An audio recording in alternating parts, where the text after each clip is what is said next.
sick, diving. Roddenberry crossing path. Casey Rushers.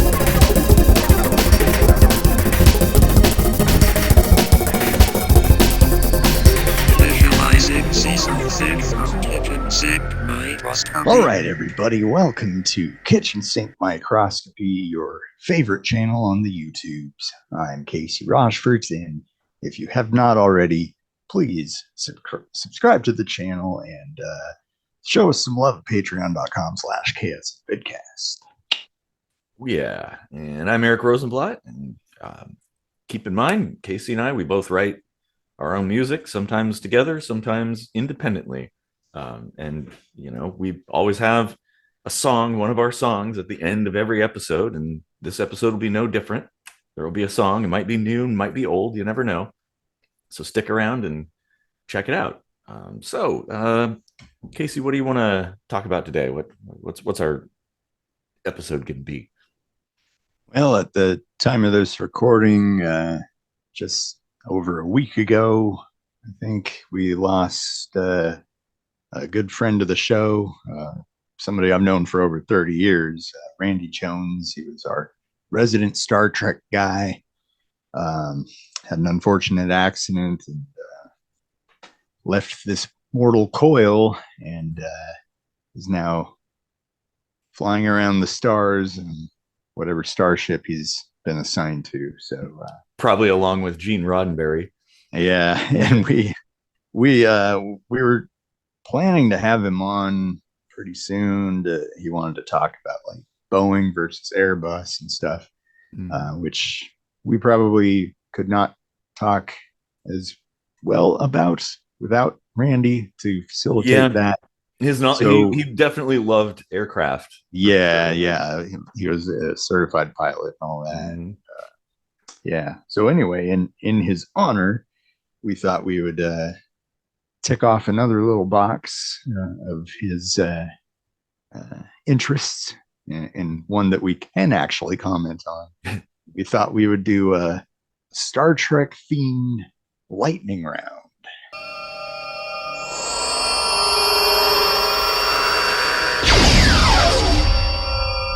Yep.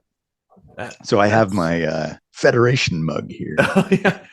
Oh, crap. Well, I have a Star Trek mug too. I didn't even think to bring it. Well, yeah. So I guess we could call this a Warp 9 round, because we do nine topics. Yeah. Well, and for those who don't know, I mean, if you probably see the Lightning Strikes Twice, it's basically the same thing, just bigger. We take all of our main categories. That's what she said.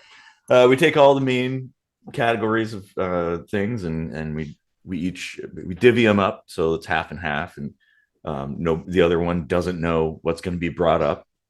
Same deal, just more of them. And then the last one, we both know what it is. And so, yeah, I guess we should get started. I think you're first, right? Yep. Going with politics, Star Trek related politics. That'll be interesting. There was definitely plenty of places to go, directions to go with that.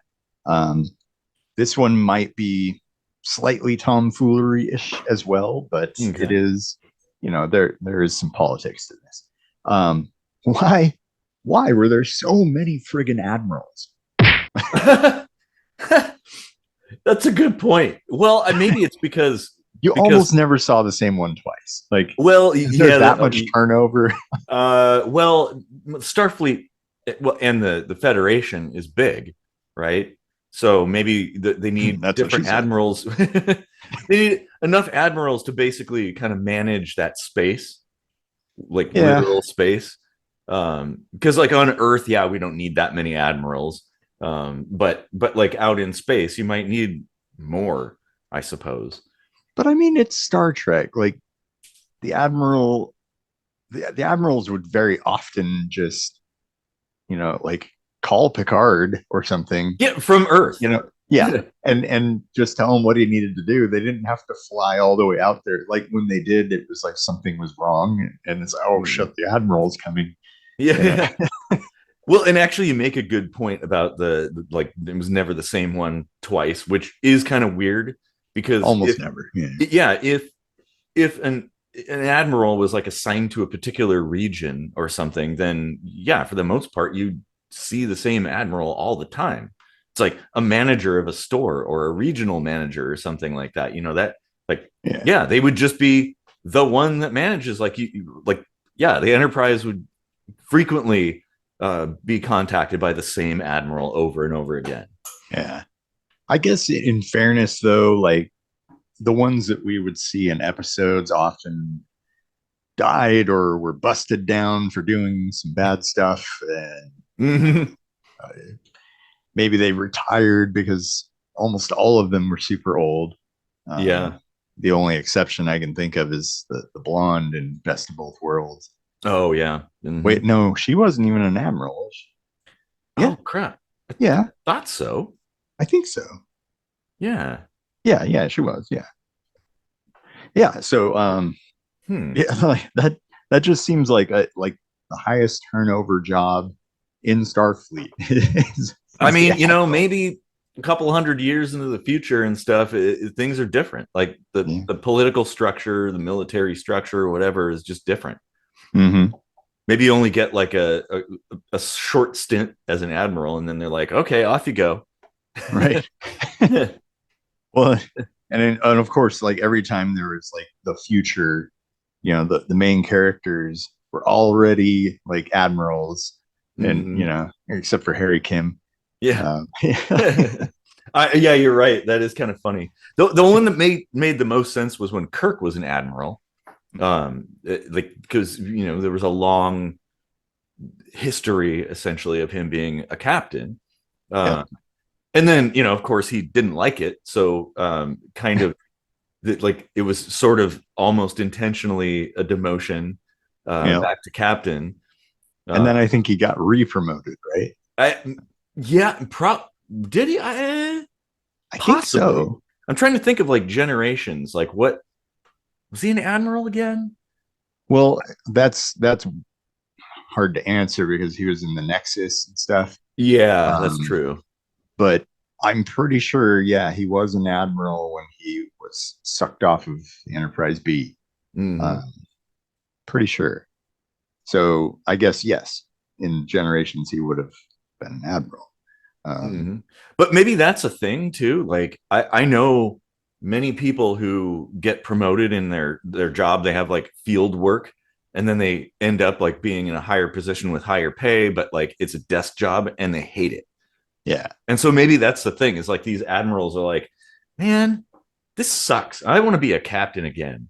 Like well, I always wondered like why didn't they have field positions like they would be like operating the space stations and stuff, but then DS9 they put a commander in charge of it. Like, what? Yeah, that is a little bit strange. Maybe it's because it was Cardassian station and like nobody wanted the job. Yeah, exactly. He's like, well, it's like he's can't waste our captains. I guess we'll go with it. Well, it was kind of destroyed, if you remember, in the beginning of DS9. They had to like piece the station back together again. So maybe, I think you're right. Nobody would take the position. They're like, oh hell no, Tarek Noor, God, no way. That piece of garbage. They probably patched that thing together more than the NX-01 Enterprise. Yeah. Oh, that's time. That's a good one, man. Oh yeah. Okay, so I guess it's on to me then, and I have public health and safety as I crack open a beer. Whoops. I hope that's synthol. Synthol, yeah. Just squirted a bunch of foam on my keyboard here. That's what she said. Oh man. Okay, so will the tricorder, in particular, the medical one, you think it's going to be a thing in our lifetimes? I sure as hell hope so. I've been waiting for something like that. They do have like these competitions to to create like a functional tricorder, and I think they just have a few bullet points of what it's supposed to tick off in order to be considered like close enough. But not just the tricorder, but like other sci-fi stuff in the similar vein would also be, in my opinion, as good or better. Like, there was a book series I read by Robert J. Sawyer, Hominids series or something like that, and these Neanderthals in a alternate universe became the dominant Homo sapiens, and they had like these implants in their forearms that would basically monitor their biorhythms and everything, tell them if cancer was growing somewhere. So like they were just like constantly healthy because they had this diagnostic going on like all the time. Continuous feedback. Yeah. Like, how cool would that be? I know. Well, and that's the thing that I was thinking about, because it's like, the medical tricorder is so useful. This sort of like the ability to have a non-invasive diagnostic tool that can pretty much give you an indication of whatever's wrong. Because a lot of times there's all these tests that have to be performed and things, and maybe they don't even know. Like a lot of times people have some kind of symptom and no one has a clue why it's there. Yeah. And early seasons they still did this, and then later they just kind of waved their hands and they could just go like this with the tricorder and it would do everything. But it used to be that you could like take blood from somebody with the hypo spray and like attach it to the tricorder and run it. Yeah. Run it as a sample, basically. Like that's kind of where we would have to start, obviously. Oh yeah. Well, and I would imagine, I think maybe they just got rid of that for some kind of production reason. But like, I think even in that time frame, you'd still have to take samples, biological samples of some sort, for certain kinds of tests. But maybe, I don't know, maybe they had everything sorted out to the point where it's like, yeah, this thing is so sensitive that like it can indicate basically whatever the hell's wrong with just a few variables. Which imagine that'd be a game changer. Yeah. Especially because it's like, you could go to the doctor and they would just scan you and be like, yep, you're everything's good. Or they were like, oh, well, there's an issue, because that they had that regular checkups essentially, where they'd go to Dr. Crusher, and stuff, and TNG. And that was like a plot point in a few episodes too, that like you transport from somewhere and the doctor would check you out and give you the green light, so to speak. Yeah.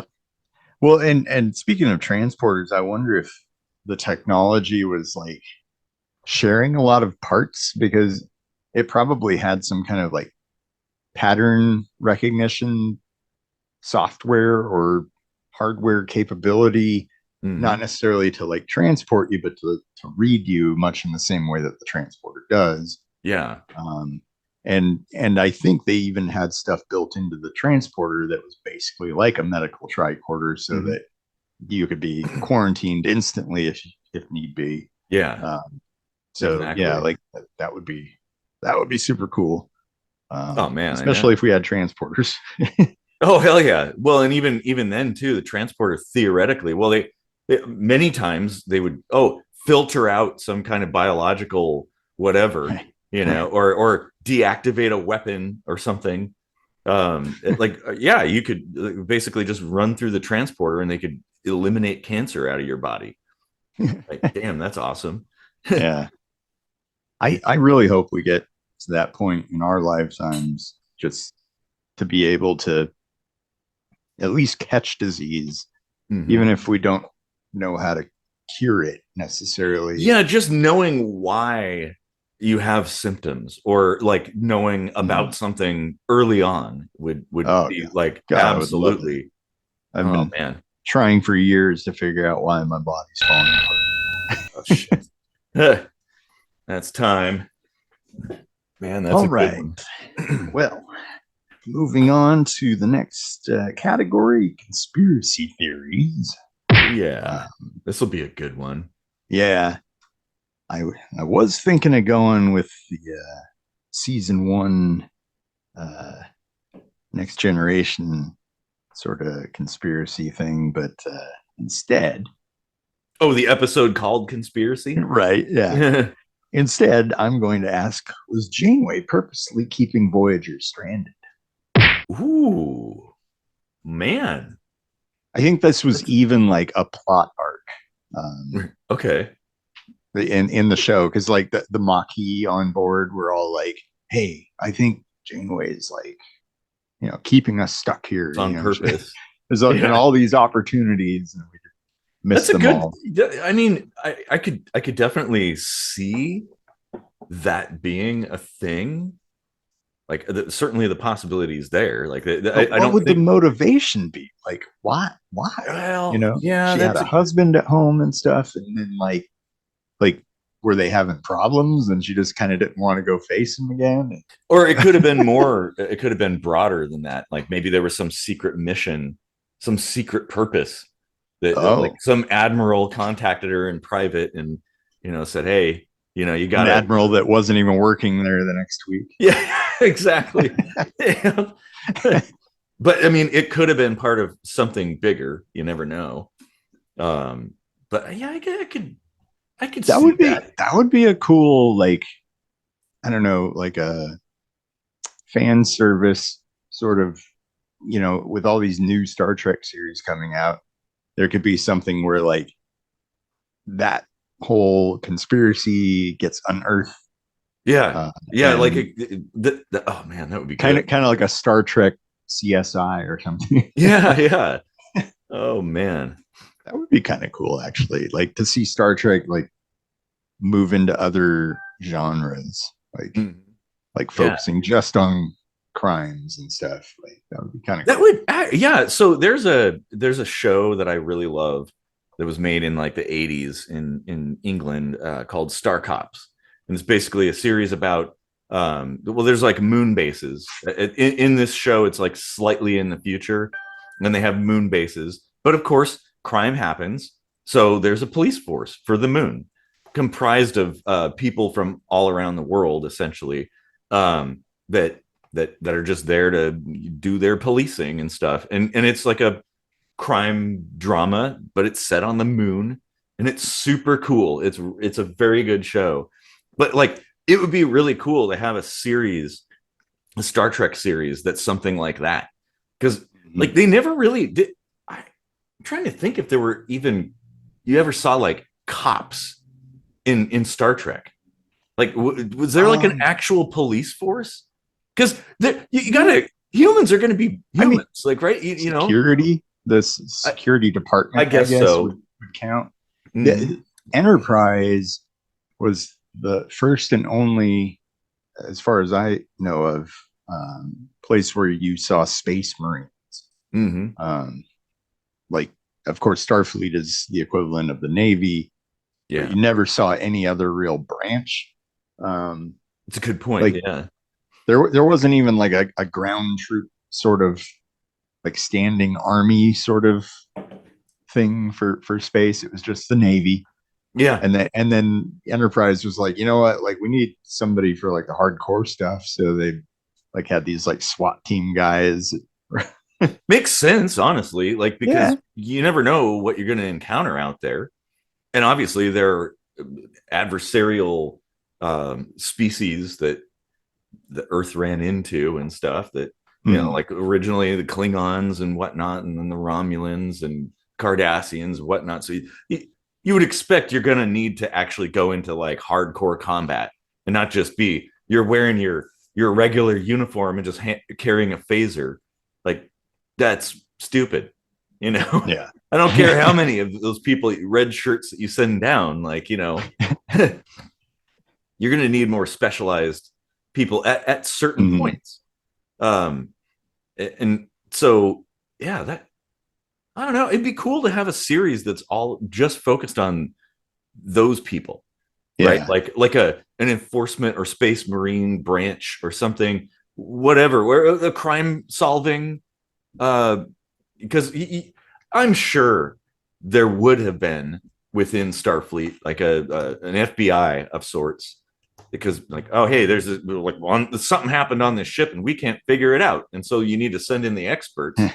And well, there's that, was it section 51 or something, or 39, section 39, 39, I think. Yeah, something like that. Yeah, they're talking about making a TV movie for that, but like I think there could be a whole series based off it, especially with the whole Janeway.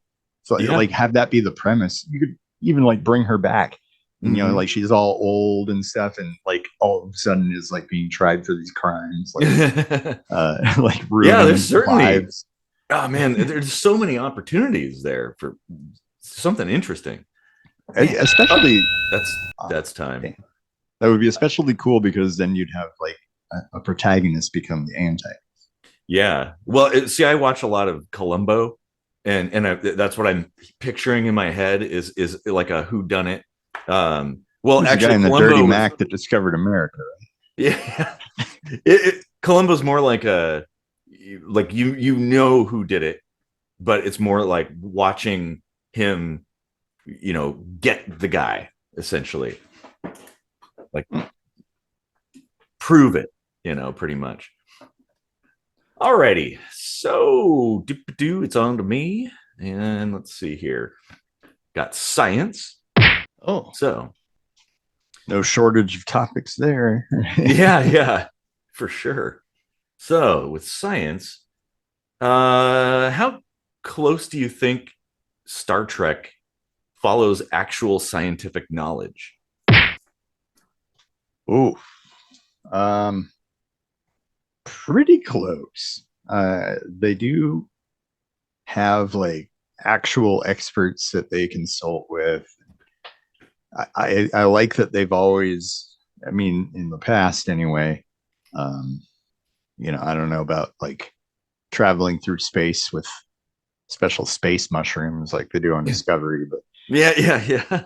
But you know, everything else has been like feasible. You know, like you don't have to suspend disbelief too much. And yeah, like of course there's stuff where like, you know, warp drive and all that stuff, you know, yeah, like there's problems with physics there.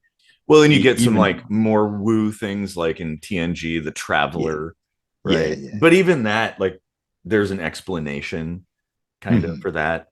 I would say TNG is the best at being like scientifically accurate. The others, you know, well, DS9 didn't really. It was a different kind of story, so it didn't really need to have like scientific explanations for anything but like the wormhole. And even that, it's like that they explain the you know the beings that the Bajorans revered were just aliens, essentially, that were lived outside of space-time, essentially. But yeah, like the wormholes didn't work the way wormholes are supposed to either. So yeah, like there was definitely like things that were plot dependent would be bent pretty far from reality. Yes. Yeah. But when it comes to, you know, just average stuff that it was at least like imaginable to the writers at the time, and some of which has since come true. Yeah. You know, well, like, actually, you know, there's so many inventions like or current tech that was inspired by Star Trek. Yeah. And that's awesome. And it's because they built things that were at least plausible in the universe. Like it wasn't. I mean, we do even have transporters already. Like it's just electrons or something, or like very small particles. You transport like a couple of atoms or something. Yeah, you know.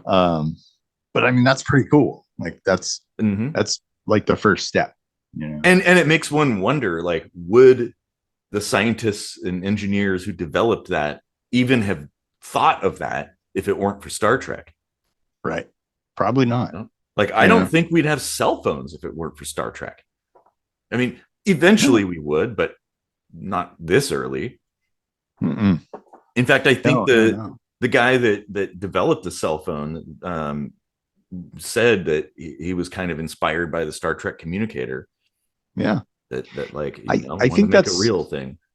That's a strong thing about popular science fiction and like some of these things, of course, everybody's thought of on their own. Like, oh, it would be so nice if I could just appear in France and have a vacation or something, but when you have a show that is so popular like that and so much of it hinges on this technology that everyone's like, man, I wish I could do that. It's not long before the geeks that grow up watching that go into some kind of research and say, you know what, maybe we can make that happen. Well, yeah, just like the tricorder, like, yeah. In fact, I think didn't Gene Roddenberry have a deal with Paramount or whatever that like the names of those objects were like, if somebody created a real one, they could call it that. Probably. So like you could like literally call your device a tricorder and not be in conflict with the copyright. Huh. Like, as long as it actually did that actual thing. I wonder if that's still the case, though. That's hard to say. Like, he's been dead for a long time now, so so all the IP has changed hands quite a bit. Of all the Star Trek technology or technological achievements, let's say, that we haven't seen come to fruition yet, which would be the one you would most like to see? The replicator. I think that's. Oh, well, there we go. That's time. Yeah, the replicator would be an absolute game changer for Earth. Like, that would. It would be a whole different planet in the course of a couple of years if we had replicators. Oh yeah, man. Okay, so we had an episode with Randy where that was kind of central to the conversation. That's right. The Trekonomics, how the replicator is crucial for a post-scarcity economy. Exactly. Yeah. So, oh man, that was a good one. Check that one out because that was a good one. All righty, so it's your turn now. All right, philosophy. Was Tuvix murdered? Oh God. Well, there is an argument to be made of like even just transporting could be like you're basically killing a person. Yeah. I mean, like, are you the same person that you were when you were taken apart? It's hard to say. And it's one of those things too. It's like there's some issues with transporters that I see, and one being like, okay, if it operates on the mechanism of like reading essentially like your molecular construction and how things are arranged, and it like reads all that, why can't it just make another one of you? Like, right. The technology, like, it's basically like the replicator. It should be able to then just make a copy of you and not take you apart and put you somewhere else. And it has done that, like with Thomas Riker and exactly. Like all that matter and energy is coming from somewhere, right? Like, so does the pattern buffer just have like a little soup of amino acids, and they're like, oh, let's make a second one of Riker. He just shits and giggles. Yeah. Well, as I understand it, like the pattern buffer is a digital thing. Like, maybe, I don't know. I'm not totally up on my Trek tech. How does that work with like the matter and the energy and all that? Like, how does that physically move from one place to the other? Yeah, does it like pull you apart and stick you literally physically inside of like a vat that and then it like takes that and puts it somewhere. Because I mean, like, then you have the question, like, well, if it draws from the surrounding environments to pull all these parts together, well, what if you're on a planet that doesn't have something that you need? You know, I know. Well, what then? You know? Yeah. I mean, we can go back to the Tuvix thing. Like, I mean, I would kind of say, yeah, like, because he was a new novel life form, like another individual, and you know, like to separate him again is, yeah, it is basically, I maybe not necessarily murder, but it's certainly killing somebody. I mean, it's an interesting take on the trolley thing. Yeah. Like, yeah, they lost 2 crew members and got this new one that was like a mix of it. Yeah. So it's a whole new being, yes, but you lost 2 people in order to make that happen. Yeah. And you know, like, if you left Tuvix there, you could make the argument that you murdered 2 crew members when you had the ability to put them back, you know. Or at least it's like maybe something akin to manslaughter or negligent something. Like you had the ability to bring them back, but you don't. Right. Yeah, that is interesting. But that's a good point with like the net you know, like excess or opposite of excess. Losing my English. You know, like Tuvix, 2 people disappeared and 1 remained. So where's the other matter and energy being stored? Yeah, that's a good question. Like, and then like, how do they parse apart like which pieces were the consciousness of Neelix and which were Tuvix? And well, and you know, like the episode, I think it was called Rascals in TNG, where the some of the crew were turned into kids, and then they used like a previous pattern to make them adults again, which makes me think like, yeah, you totally could just copy a person at that point. You put like a goat on the transporter and you use like Picard's old pattern from the previous transport session and like whoosh, now he's, you know, and well, what you were saying too about where does that extra matter and energy come from? Because or where did it go to too when they were adults, got turned to kids, and then from kids to adults? Like, well, wait a minute, it raises Jesus, oh man, it raises so many questions. Like, now I'm thinking like, why do they even age? Like, shouldn't it make them like they even use the transporter for de-aging? Yeah. Like, yeah, wait a minute. Hold on a minute. /hole up. It's too bad Randy's not here. Oh man, he would love this one. Oh God. Okay, so it's on to me then, and I have current events. And you know, I don't know if this is necessarily a current event, like event specifically, but it's current. So, what do you think of the current state of Trek? Like the new stuff that's being produced. Yeah. To be fair, I haven't seen all of it. Like the cartoon Prodigy, I haven't seen any of that. There's like Lower Decks and stuff. Lower Deck, that cartoon I did. Freaking out back here. I did see some of Lower Decks, and that was actually kind of good.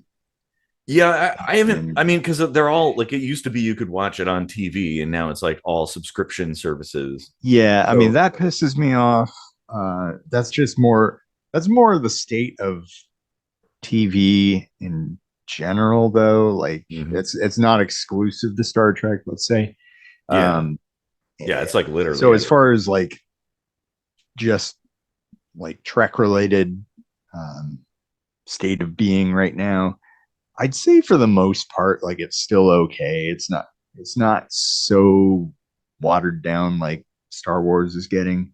Yeah, Star Wars. I was gonna make that comparison. Star Wars is definitely slid very far away from where it was. Strange New Worlds is super good.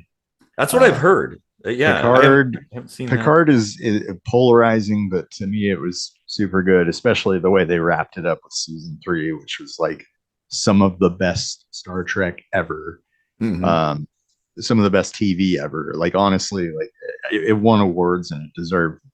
And Discovery though was a huge letdown, but you know what? Like so was Voyager. You know, like that's true, and they're not going to put out gold every time they shoot for it. You know, exactly. Well, and Star Trek has always been kind of polarizing with people. Like there were a lot of people who don't like Deep Space Nine, and to me, it's like the best of every Enterprise. And, yeah.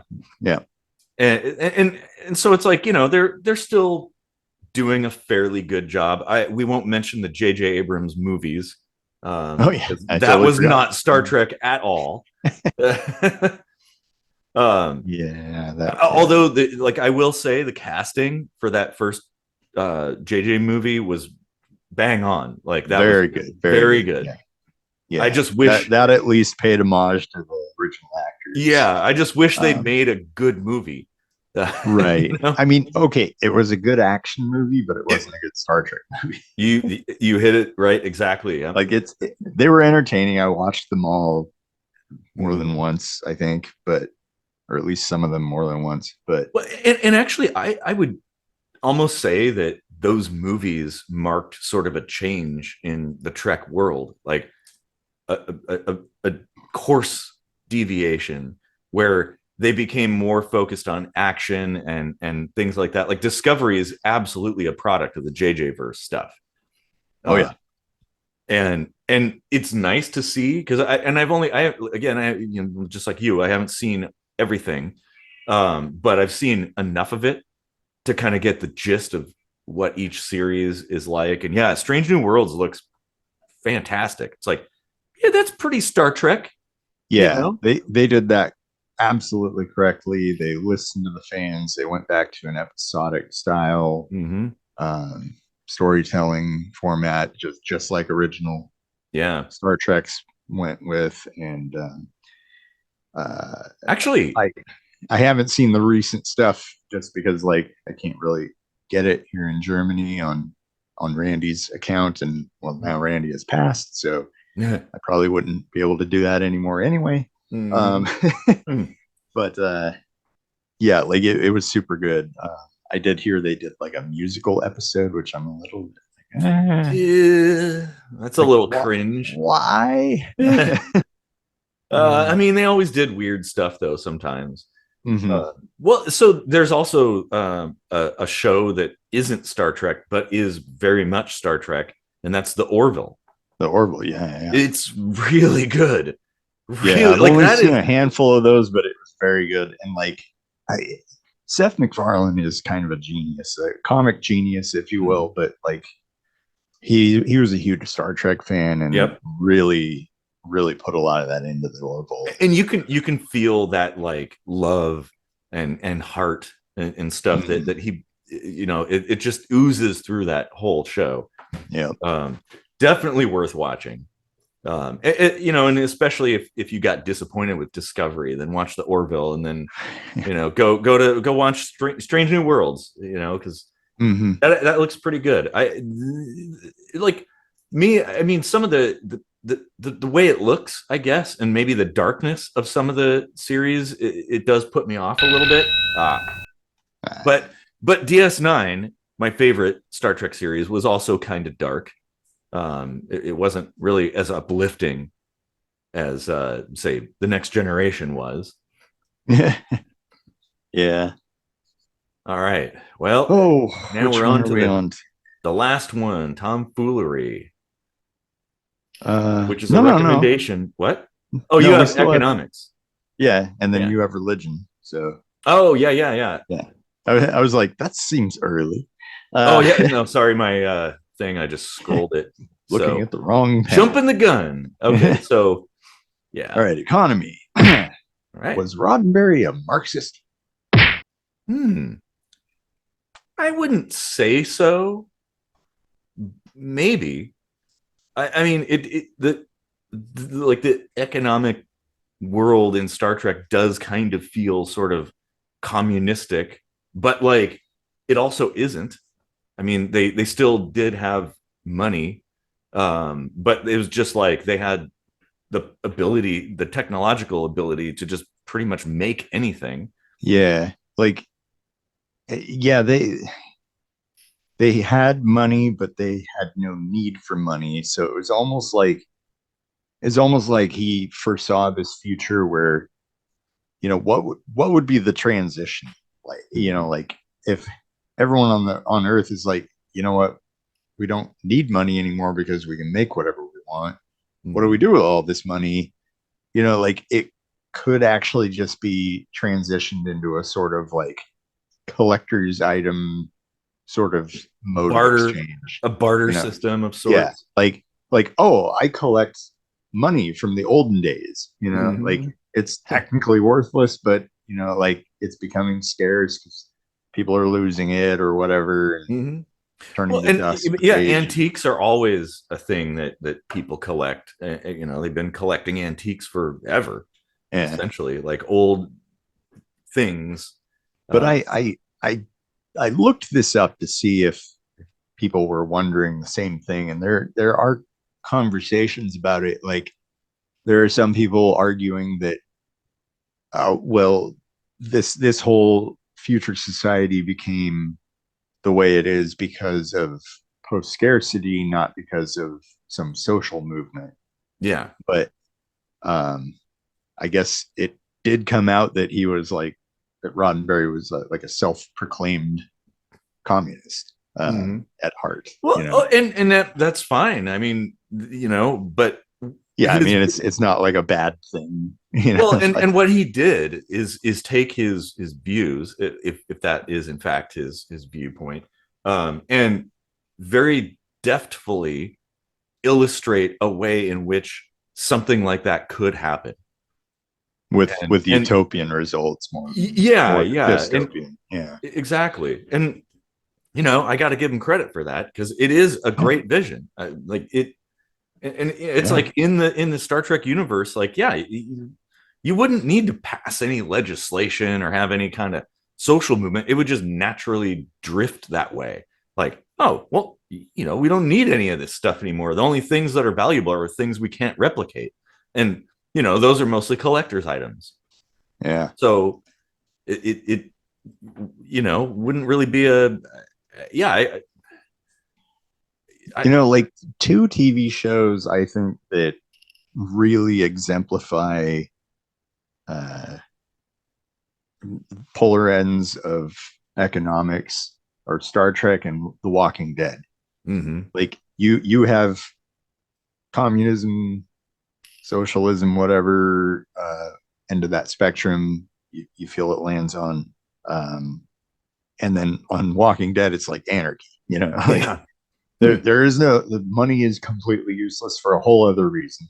Yep. But there's still an economy of like things that you need and stuff. So well, and that's the thing is that there will always be economies, even with like Star Trek, because even in the show there were things they couldn't replicate. They need dilithium. Yeah, we gotta give them trade for medical supplies or some kind of something. Like there's things they can't replicate that are scarce, and so they have to find something to trade. Right. To the people who say mine that thing or make that thing. But I would argue that it doesn't constitute an economy because it's like a one and done situation. Like, well, it's still an economy of sorts, but like it's a little bit different because most of your day-to-day stuff can be replicated. That's the thing. So it's like you don't really, the average person. Like, but I mean, money is money. Person. Like if I get paid money for doing something, I can use that money to buy something I need. But when you need dilithium and you pay me with medical supplies, I can't pay with medical supplies if somebody doesn't need medical supplies. And that's where they created Latinum.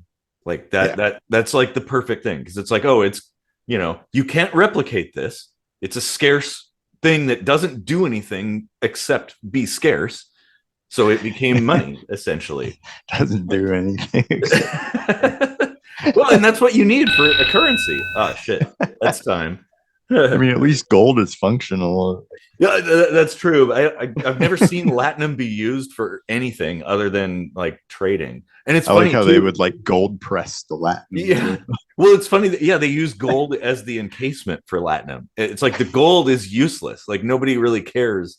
It doesn't have that much value compared to the latinum. Interesting. I'm actually curious what latinum actually is. Huh. I never actually looked that up. Huh. Interesting. Okay, so it's on to me then, huh? Yep. Religion. Okay, well, you know my favorite Star Trek series is DS9. What do you think about the heavy religious theme of DS9? I thought that was very interesting. It was kind of the first foray into religion that Star Trek really made, and it was kind of predominant throughout the whole series. And I kind of wonder if the whole series was created just to be kind of a thought experiment into like how religion plays a role in our lives. And we've done I think we did in a Lightning Strikes Twice, we talked about religion in the modern world and stuff. And I think that's sort of what they were going for there. And they were pretty respectful, even though it was a fabricated religion, of course. But like in general, they were respectful to religion overall, as opposed to a real religion. Well, no, but it's like because they could have used that as a way to like basically make fun of religion. I see. And stuff, but they didn't. They were pretty respectful, and they also added sort of like this like plausibility element of like, the beings they revere, they're just other beings that have special traits. Well, if you think about it, that plausibility extends to the religions of Earth, because it's very possible that the things that were described in these ancient religious texts were interpretations, like contemporary interpretations of things that came from other worlds. Yeah. Oh, and that's actually what I believe. In fact, I think, in my opinion, the human race is somehow the product of one of those interactions. That we didn't just come from what existed here already, that maybe we were engineered to an extent. That was one of the best TNG episodes, by the way. Oh my God, where they had to go on the little treasure hunt to. Oh man, yeah, that end of that is like so. The waterworks, man. God, that was such a good episode. Yeah, I know we were just talking about like the state of Trek today, and this just came to mind. Like the one thing I feel it's missing is that it really isn't touching on these deep philosophical situations so much anymore. I think you're right. Yeah, they do apply a lot of that overarching theme of like inclusivity and diversity and stuff like that, but it's more in a like, I don't want to say woke, but it is a woke sort of way that they do it, like in a crowbarred kind of sense. That's what I mean by woke, is like it's not just the way it is for the sake of being the way it is. It's more like the way it is as a preachy soapbox kind of situation. Exactly. I agree. And Doctor Who, same thing.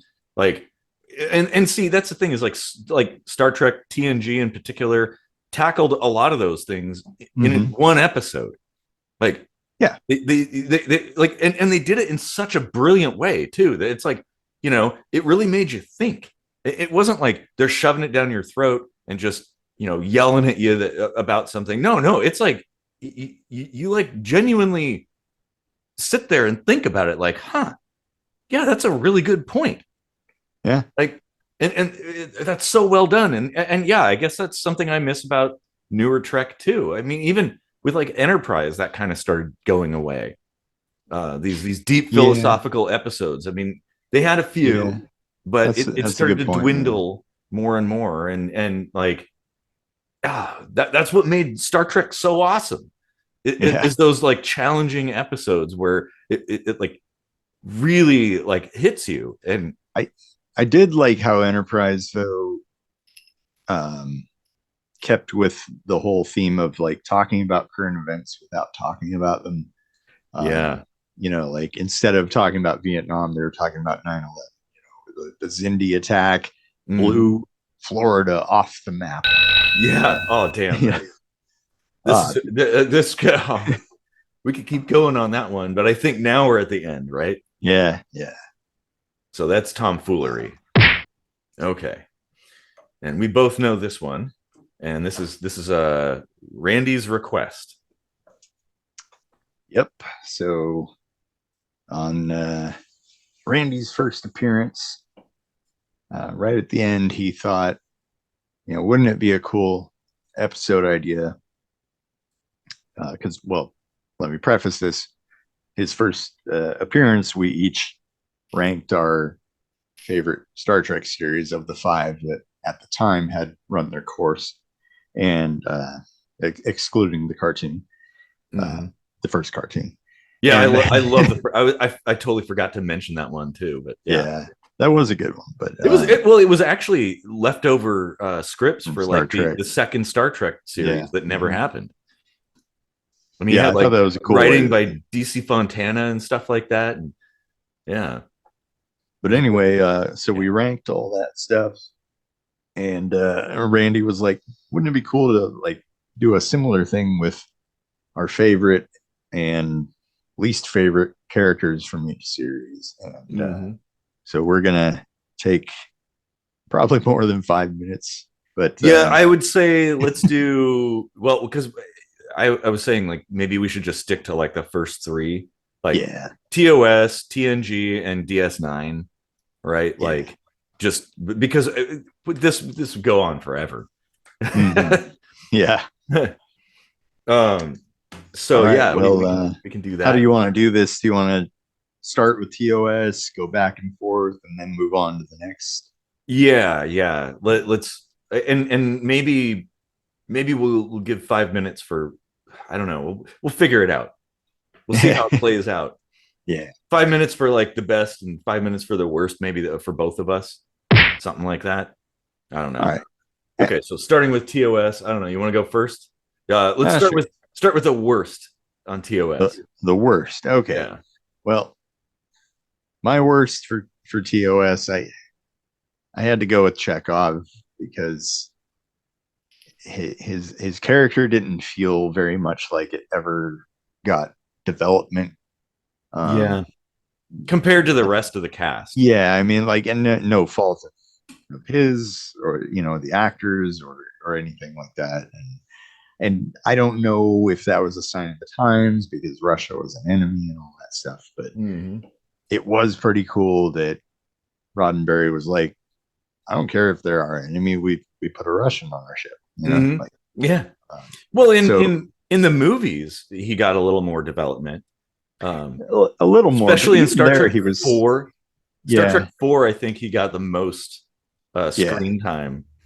But yeah, you're right. That is, I'll agree with that he was one of the, like you said, not because of the actor, but because of writing the script and stuff like that he was one of the weakest recurring characters. Mm-hmm. Yeah. Well, what's What's your worst? The character Apollo. Apollo. Yeah, you remember that?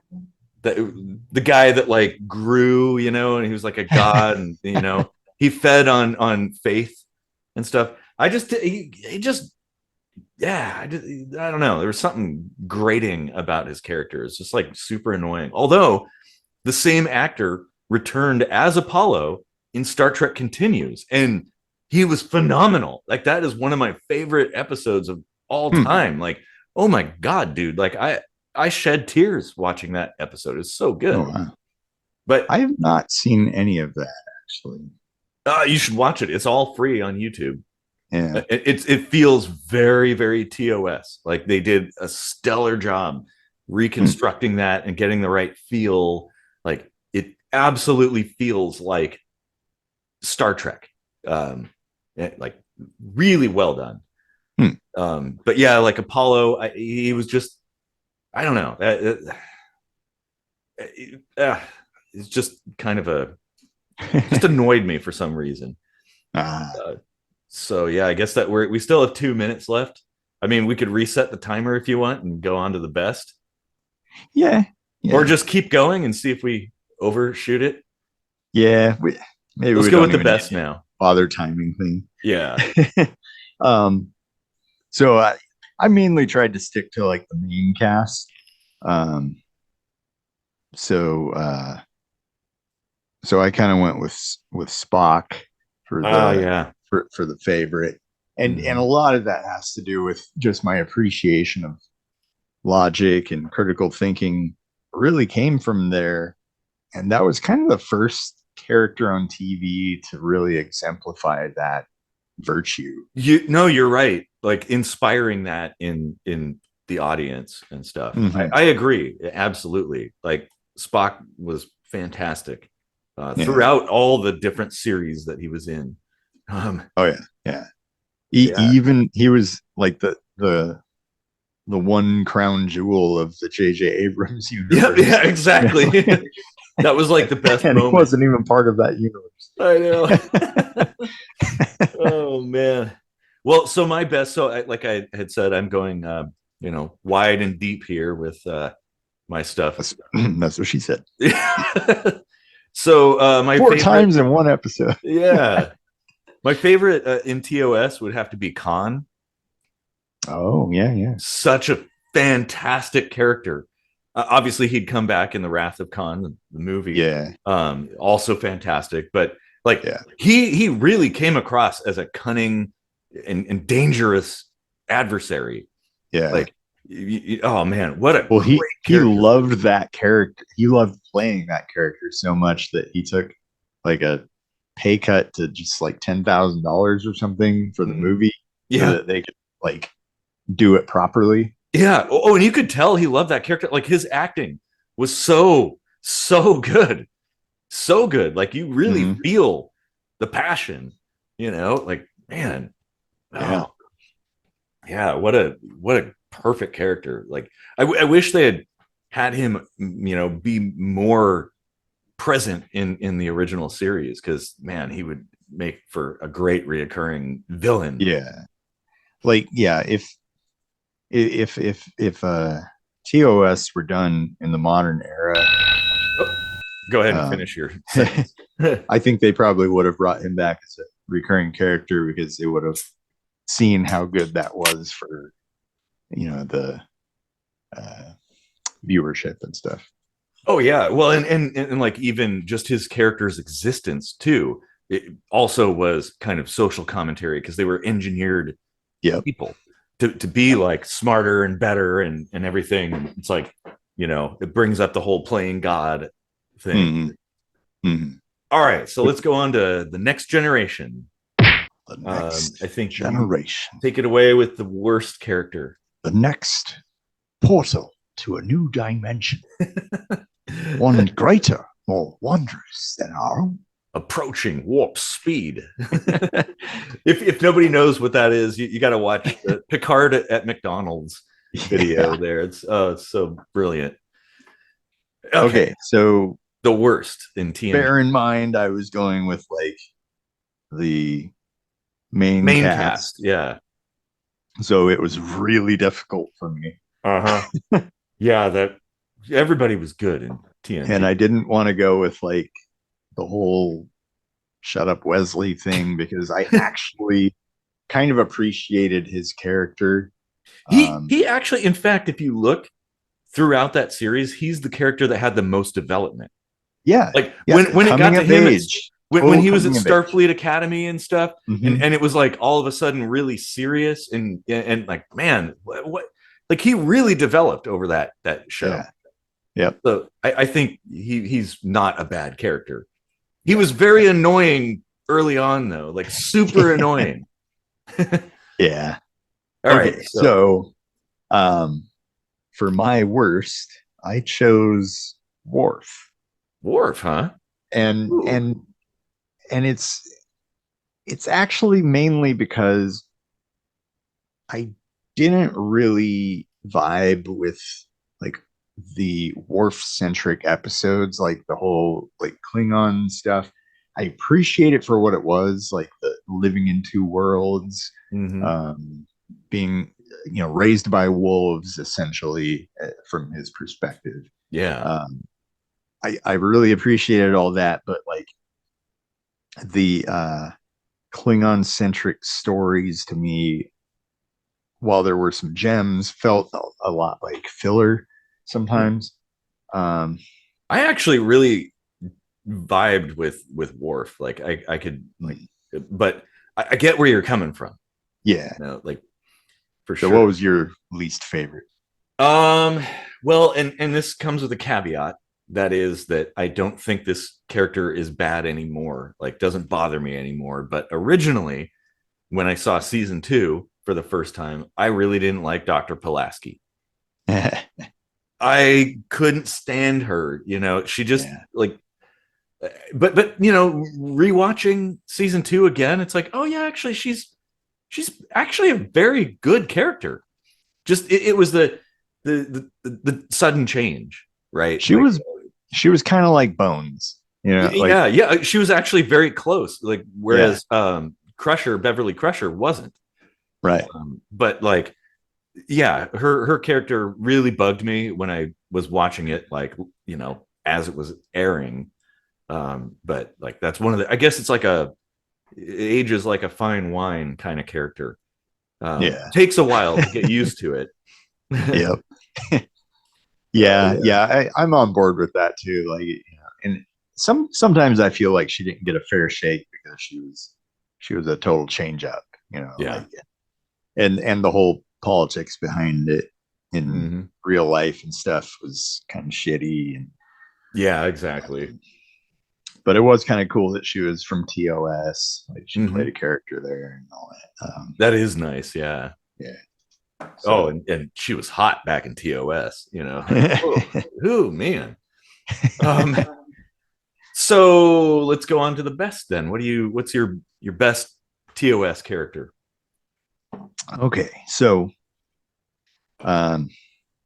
perhaps surprisingly, my worst was Worf, but even more surprisingly, my favorite is Worf.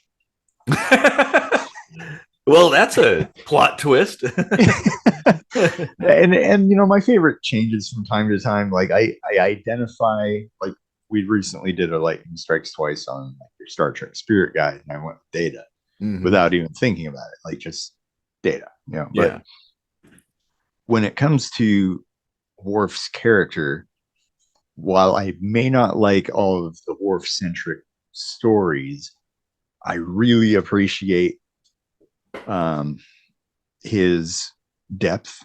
The sense of honor I thought was very, very cool. Like a super good character building role model sort of attribute to have. And he had the best comic lines, like his straight humor, straight man humor, like was so on point, so good. He had the best lines in the whole like show, total juxtaposition to his like constant serious nature, And then he would like throw in these little jokes. I am not a merry man. A mouth. Oh man. And so yeah, like I like for different reasons, I have the love-hate thing with Worf. I can see that for sure. So my favorite character on TOS would have to be Guinan. I thought she was such an interesting character. And it's like sort of like she just kind of existed in the background of the show, but was so pivotal to so many different things in like these really subtle ways. And you got the impression that there was like this whole massive history, this unseen history with her. And in particular with Picard too, like their experiences together and stuff. Like she was such an awesome character. Well, I love that it also bled into the movies and the series Picard. Yeah. Like, yeah, exactly. Yeah. That was really good too. Yeah. I kind of like how we took different approaches. Like I went with main cast and you went with like the side characters, tertiary stuff. Like, yeah. Mm-hmm. It's a little more dynamic. It works, yeah. Okay, so now we're on to Deep Space Nine. We'll start with your worst character. Yeah, so this was difficult for me because I started realizing how many characters there are and how like kind of cool each of them were in their own way. But for me, like I think my least favorite had to be Kira. And Kira, huh? Yeah, like Kira. I don't know if it was because of the whole like religious tie and that a lot of those stories felt like a little bit of a strange outing for what Star Trek had been. Yeah. Whereas like other stuff, like there was the science fiction, there was the space battles and stuff like that. And, well, especially the end of that season was so freaking amazing. But when it came to that stuff, it was like all introspective woo kind of territory, and I was like, I don't know, like that felt a little strange to me. So I don't know, like, and I could see that. She appreciate the character, of course. Yeah, she was a great character, but like I get it. Like she didn't quite fit in like the other characters did. Yeah. And she felt rigid, you know, like I could see that for sure. Yeah. So my least favorite character, I'm going with like a main character this time. And there's gonna be people who don't like me for this. Julian Bashir. I didn't think he had any depth at all. I almost went with Bashir for my favorite. I like his character, but it's like he just felt so hollow. Like you never really, except for maybe some of the later episodes where they did get a little more development and you kind of get to learn a few things, but he just felt like, I don't know, hollow. Yeah, like, well, the thing I was gonna bring up when I almost made him my favorite was that kind of like Khan, it was like the whole side story of like genetic engineering stuff, and how he was kind of like closeting that as much as he could. Yep. And there was some social commentary on, you know, like feeling like you have to hide part of who you are, and that's a good that's definitely a Star Trekian thing to do. Yeah. Sure. Yeah. So yeah, I really liked that, but like it wasn't enough to make him a favorite of mine. Well, then, speaking of favorites, let's go to the best. Your favorite. So I always had a soft spot for Odo. For Odo? Yeah. Oh yeah. I really dug the whole one of a kind thing. Like he was, to his knowledge at the beginning, like he was the only creature that existed The only changeling. Yeah, like he didn't have anybody else, and I really could feel that in his performance as a person who was adopted, growing up not knowing anybody that I was blood related to. I could definitely see connecting. You know, like that. Yeah, that felt like a super connection to me, and man, I was gutted when Renee Auberjonois died, and I was like, oh man. I know. Yeah, like, yeah, he was a good character. There were so many good characters on that show. Like, for me, picking, you know, well, I guess I'll say mine. Of course, everybody knows that Cisco. I fucking love Cisco. I thought his speeches were way more moving than Picard's, but I'm not going to go with the obvious. It'd be Nog. Wait, no, Jake. Wait a minute. Actually, Garrick. Garrick is my favorite character in DS9.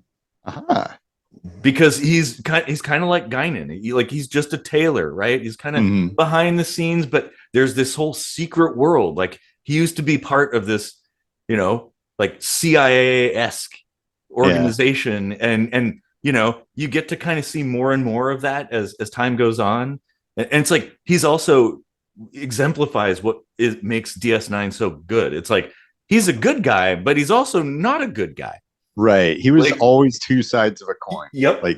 Like, is he gay? Is he not gay? Is he a double agent? Yeah. Like, could you trust him? You never know. And it's like, he'd have a smiling face, but he's got a knife behind him, and he's about to stab you in the back. Like, oh man. Oh dude, that was so good. Oh man. Hell yeah, actually, this is a good, put down in the comment section your best and worst characters from those shows, and maybe other shows that, because we haven't seen a lot of the new stuff, all of it. So, I'm curious what people think about that. Yeah. It would be cool to maybe pick it up another time and go with Voyager and Enterprise. And well, I guess the movies just had the same cast, so that doesn't really count, does it? More or less, yeah. It's a little easier with a series because it's like several years and different storylines and stuff. So, that was a damn good conversation. That was great, man. Love it. And actually, speaking of characters, can I just say, like, how interesting it is in TNG that, like, Riker and LaForge were like mirror images of each other, where like Riker always got with all the girls and LaForge always struck out. Well, except for like a couple times, but in general, like, nothing. He always failed, but always tried, and it's so funny. Yeah. Well, and actually, like, one thing I forgot to mention about Worf in a similar vein is that he was sort of juxtaposed to Data. Yeah. In that while Worf wasn't human, he was raised by humans, and he was constantly struggling against the human nature that he was raised with. Yeah. While Data was struggling to become human the whole time. So that was kind of an interesting parallel there. Bringing that up, it there's probably a lot more of that in TNG, where there's kind of these mirror characters that complement each other. No, you're right about that. And of course, Worf, struggling to contain his Klingon passions, and Data being unable to experience that at all, except for that one time when Q made him laugh. That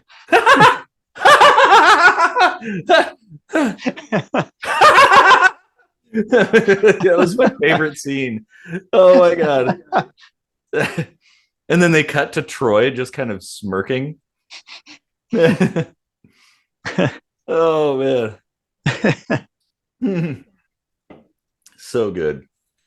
God. Actually, that was another kind of mirror thing was Picard and Troy, like the serious, no bullshit kind of guy, and then like total, like everything was emotion. Yeah. Sort of person, like she worked in emotion. Yeah. And that's really interesting. Huh.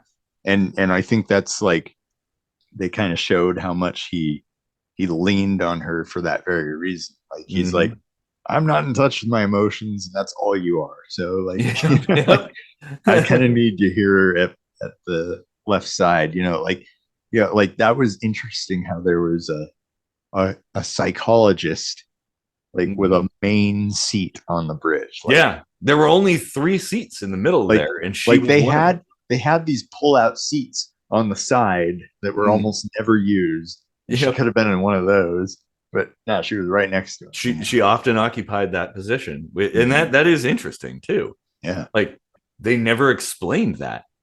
Like, why is a ship's counselor on the bridge sitting next to the captain and the first officer? Yeah. Like, huh. Well, and it's almost as if the bridge was designed for that purpose. Yeah. Like, I mean, she even had like her own console. Like, what the fuck did she do with that? Who knows? Just, like making appointments. Like, yeah.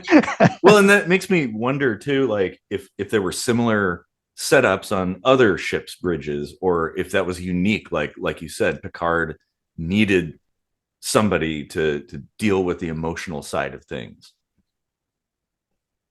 Like, and I think they touched on like ship's counselors, like I think there was talk of her serving as the ship's counselor on the, like after she married Riker and they were transferring, I forget the name of the ship. I think she was going to be the counselor there or something. You never really saw that in any other, like there wasn't a counselor on Deep Space Nine. There wasn't a counselor on Voyager, No, I guess the only totally abandoned that. They're like, okay, mental health isn't that important, I guess. The closest thing to a counselor I could think of would be Garrick on DS9. Yeah. Or Quark. Yeah, Quark too. Yeah. Or Morn. Oh yeah, Morn. Always telling their problems to Morn. Yeah, that's right. But he never really responded. But maybe that's the thing. You just need a shoulder to cry on or somebody to listen. Like Guinan too. They had a double counselor too, because Guinan was also a counselor. Yeah. Like, she made it a point to say, I listen. That's what I do for a living. I'm a listener. And oh man, God, Star Trek is so awesome. We could go on forever, but I guess we've definitely Star Trek is definitely the kitchen sink microscopy of television. Oh yeah, for sure. You get a little bit of everything. All right, well, everybody, leave your comments down there. What's your favorite characters and least favorite characters and stuff, and maybe even like your favorite and least favorite shows and why. Love to hear that. And if you haven't met Randy, go ahead and check out some of the episodes he was on. We recently did a compilation of Randy's best of, and he will definitely be missed. And absolutely, of all the souls I've encountered on kitchen sink microscopy, his was the most human.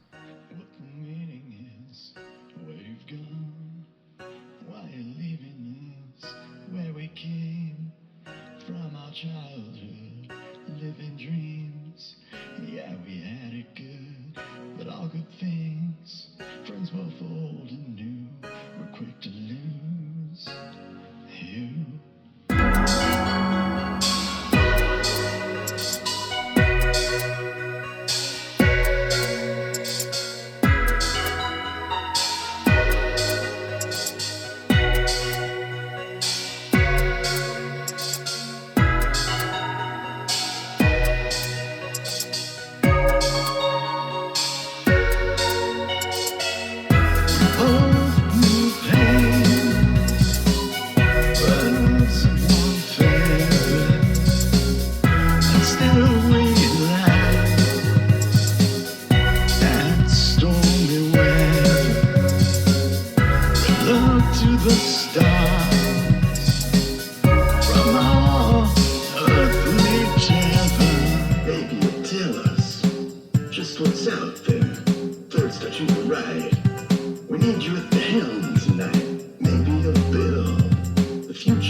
guy he was. Too quick to lose, Kobayashi Maru. Nothing in this world feels right, but daddy can't come home tonight. Too quick to lose the chance to grow. Seem to revive and grow because of you, she'll make it so. Sing the blues cause we're quick to lose. One of the best friends we'll ever know. You can't rely so much. You save some and you'll live on. Star stuff you came from all the pain. Enjoy your freedom. Maybe you'll tell us just what's out there. Thirst that you were right. We need you at the helm tonight. Maybe you'll build the future you deserve and share with the rest of us. Well, that's the kind of guy he was. Too quick to lose, Kobayashi Maru. Nothing in this world feels right, but daddy can't come home tonight. Too quick to lose the chance to grow. Seem to revive and grow because of you, she'll make it so. Sing the blues cause we're quick to lose. One of the best friends we'll ever know.